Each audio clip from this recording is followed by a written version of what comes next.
हा सगळा जो काही इतिहास आपण मगाशी मी येताना मुंबईचा पवाडा ऐकत होतो. माझी मैना गावाकडे राहिली, संयुक्त महाराष्ट्राचा लढा. आपल्यापैकी किती लोकांना माहिती आहे संयुक्त महाराष्ट्राचा लढा काय तीव्रतेने लढला गेला आहे? किती 2-3 हात उभे फक्त राहिले असतील. तो आकडा आहे 105 हुतात्म्यांचा, हा सरकारी आकडा आहे. पण जसं आता संजय राऊत आपण उल्लेख केला तुलसी गबार्ड, तसंच त्यावेळेला एक परदेशी पत्रकार आल्या होत्या ताया झिंकिन, आणि त्यांनी एक पुस्तक लिहिले. ते पुस्तक माझ्याकडे आहे, रिपोर्टिंग इंडिया. तो संयुक्त महाराष्ट्राचा लढा जेव्हा पेटला होता तेव्हा त्या पत्रकार महिला आपल्या मुंबईमध्ये होत्या आणि त्यांनी नमूद केले की त्या सगळ्या गोळीबारामध्ये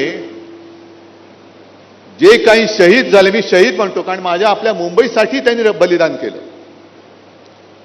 त्या हॉस्पिटलमध्ये जवळपास 250च्या वरती मृतदेह पडले होते.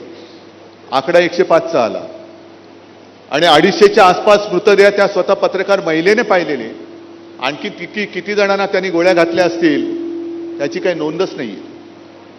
म्हणजे आज जी काय आपली मुंबई लुटली जाते, सगळं काही गुजरात गुजरात गुजरात, सगळ्या गुजरात्यांबद्दल माझा राग नाहीच आहे, पण खास करून जे 2 तिकडे बसलेत त्यांना कल्पना नाही महाराष्ट्र. हो, त्यावेळेला पंतप्रधानपदी नेहरू बसले होते आणि उघड्या गाडीतून नेहरू फिरायचे नेहमी.